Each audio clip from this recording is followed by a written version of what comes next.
Agora, nessa aula, a gente vai falar de algumas preposições um pouco mais difíceis, só que elas são muito importantes, porque elas são mais utilizadas no inglês. São elas: in, que dependendo do contexto, pode significar dentro de, em, de, no e na. On, que dependendo do contexto, vai significar sobre a, em cima de, acima de, em, no, na. At, que dependendo do contexto, vai significar a, em, no, na. To, que pode significar para ou a. Of, que pode significar de, do, por, sobre, por causa de. E for, que pode significar para, durante, por. Na minha opinião, não vale a pena traduzir essas preposições, e sim entender o seu uso mais geral e depois, com tempo e prática, ir observando seus outros usos. Pois, como vimos nessas traduções que eu fiz, os significados variam muito dependendo do contexto, e algumas delas são traduzidas para a mesma palavra no português, só que no inglês elas de fato têm diferença. Então, para começar, a gente vai falar de in, on e at, que são muito confundidas. Todas essas preposições podem ser traduzidas para em, no ou na. No que diz respeito a tempo, elas são usadas da seguinte forma. In é usado para indicar estações do ano. In the winter of last year pode ser usado para indicar anos ou séculos. Então, por exemplo, em 1989, nota que ano eles não falam 1989, eles falam tipo 1989. Então, 1989. O in também é usado em meses, in March, in September, em períodos do dia, exceto para night, porque sim, porque é uma exceção. Então eu falaria in the morning, in the afternoon, mas nunca in the night. E para períodos do tempo, in 3 hours. O on vai ser usado para indicar dias da semana. This is due on next Friday. Isso é para ser entregue na próxima sexta-feira. Em datas, on the 3rd of February, no terceiro dia de fevereiro.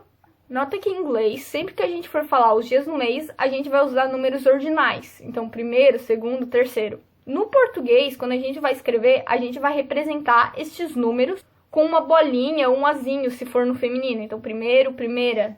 Já no inglês, a gente vai representar pelas duas últimas letras da palavra, sendo que os números ordinais em inglês vão ficar first, primeiro, second, segundo, third, terceiro. Já o resto a gente vai falar o número normal e botar um TH no final, que dá uma enrolação na língua que é muito triste. Fourth, fifth, seventh, eu esqueci do 6, sixth. É dificinho, mas enfim, é isso.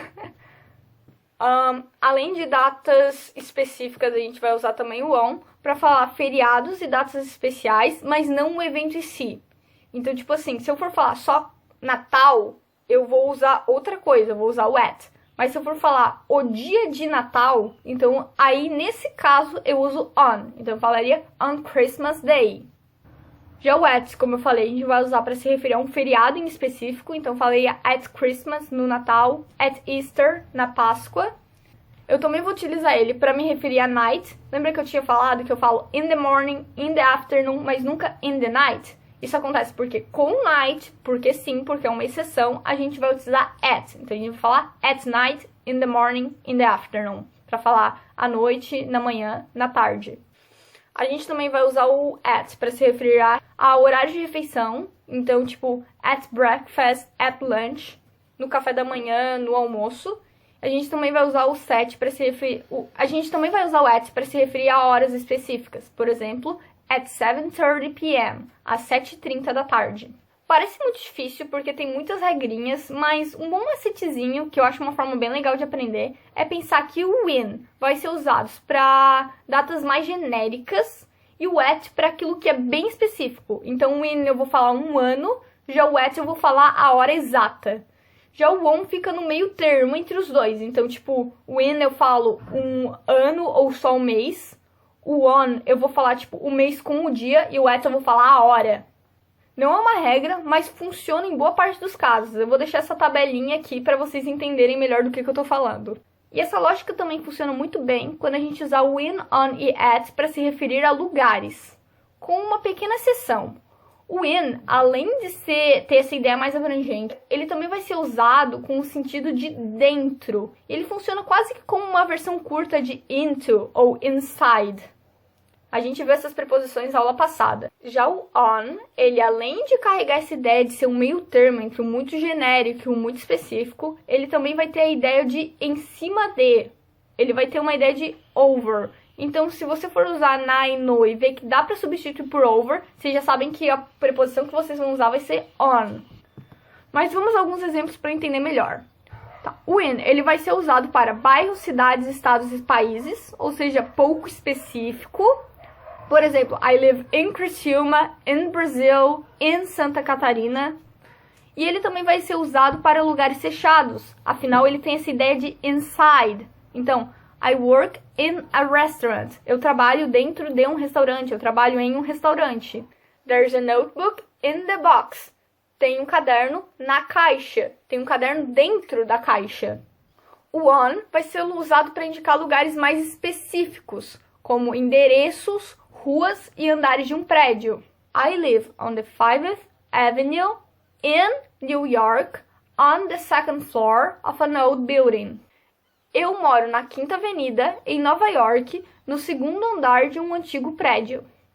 Além disso, o on também tem aquela ideia de over, de em cima de. Então, ele normalmente, quando algo está sobre uma superfície, a gente usa on. Por exemplo, there is money on the desk. Tem dinheiro na mesa. Tem dinheiro sobre a mesa, em cima da mesa.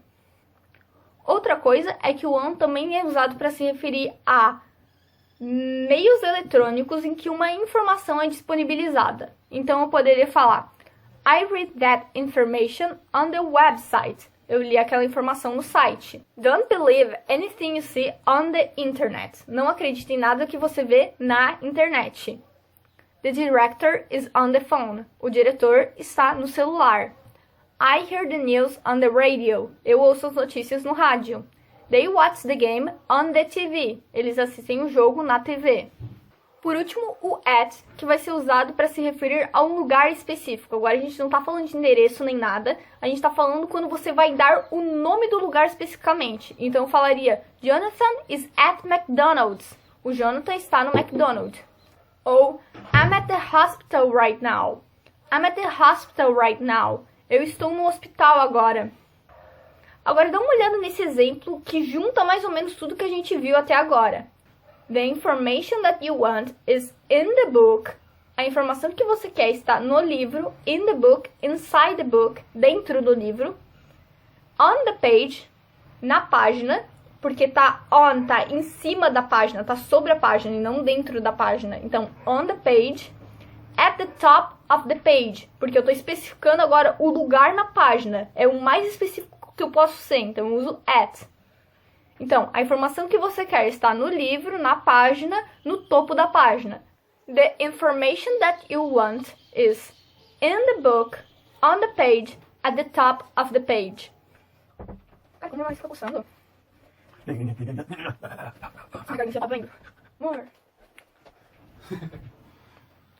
Contudo, ainda existem regras bem específicas que podem variar de palavra para palavra. Por exemplo, para dizer que eu entro em um veículo, normalmente se utiliza on. I get on the plane, eu entro no avião. I get on the truck, eu entro no caminhão. I get on the bus, eu entro no ônibus. On the ship, eu entro no navio. Mas quando você está em um carro ou em um táxi, não se pode falar I am on the car ou I get on the car. Por quê? Especificamente com carros, a gente usa in. I get in the car, I am in the car. Por quê? Não tem explicação. É apenas assim que a língua é usada pelos falantes de inglês. Independente se vocês usarem in, on ou at, vocês vão ser entendidos. Afinal, a diferença entre essas preposições é tão sutil que confundi-las dificilmente vai criar um mal-entendido. Na pior das hipóteses, vocês vão acabar só soando como estrangeiro, o que não tem nada de errado na minha opinião. Mas em seguida a gente vai ver o to, que pode ter diferentes funções no inglês. O primeiro vocês já haviam visto, que é para formar um infinitivo, aquele Rzinho no final dos verbos. Então, what do you want to tell me? O que você quer me contar? Com 2 verbos, ele vai sempre indicar o infinitivo do segundo. She wishes to know the truth. ela deseja saber a verdade. Daqui pra frente eu quero que vocês prestem muita atenção nas situações pro tio que eu vou estar passando, porque essas situações vão ser traduzidas para, só que mais pra frente vocês vão ver o for, que também é traduzido para, só que ele é utilizado em outras situações.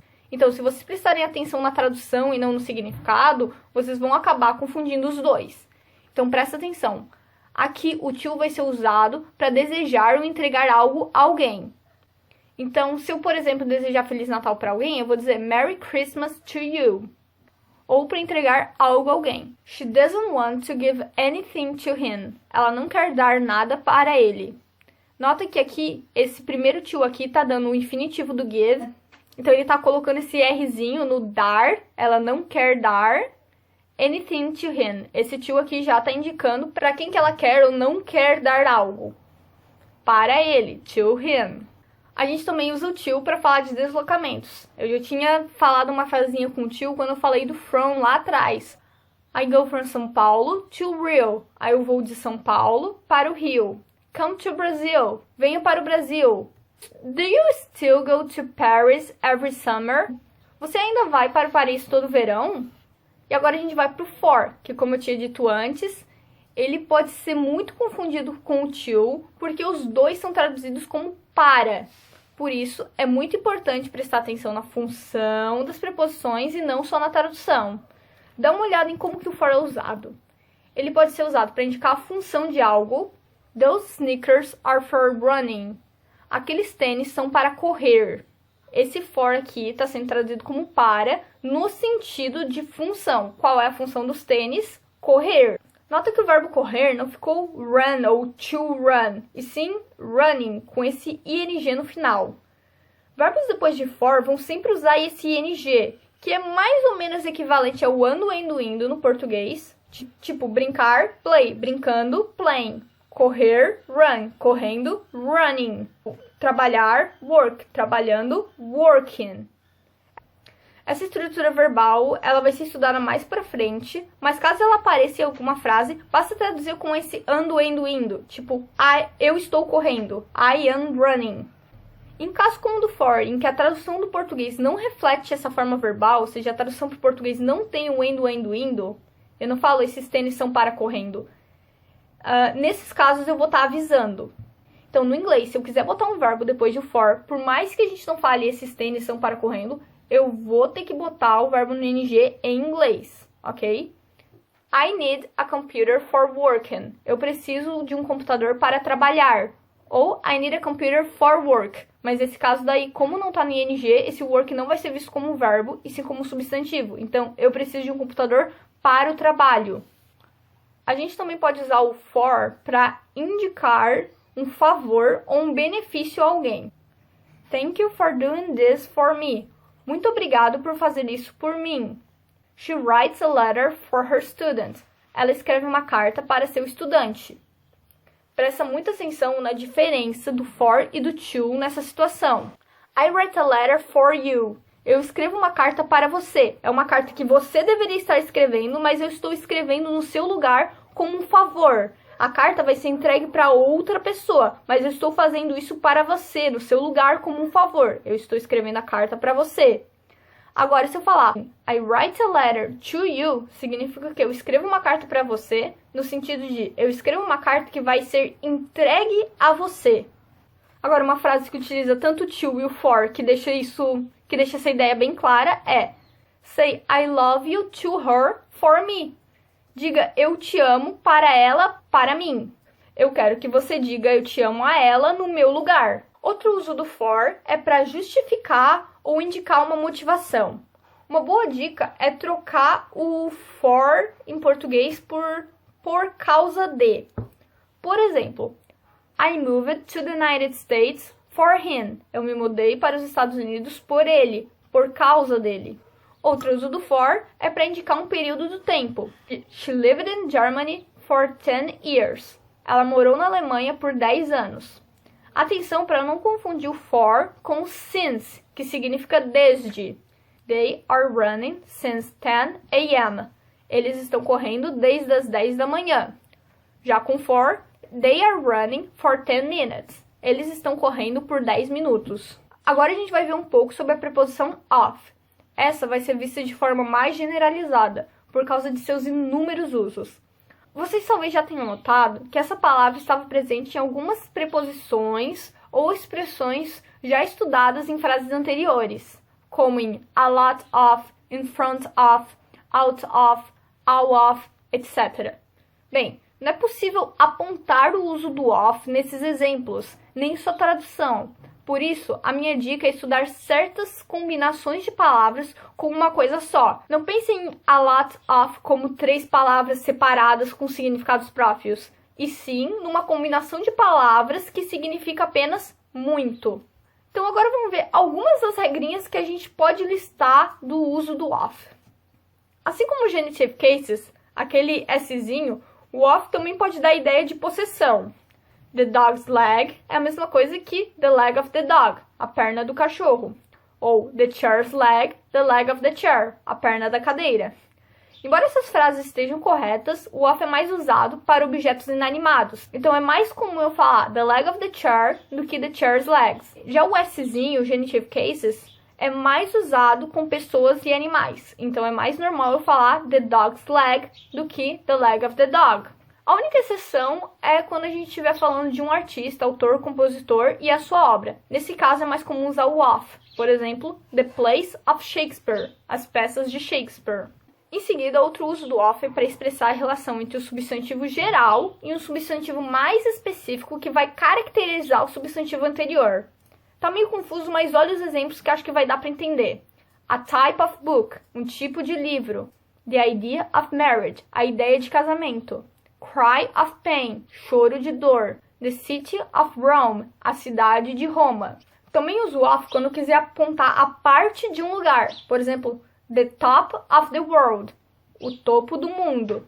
North of Chicago, o norte de Chicago. Ele também é utilizado para indicar o material, substância que constitui algo. The house is built of bricks. A casa é construída de tijolos. Ou the walls of stone, as paredes de pedra.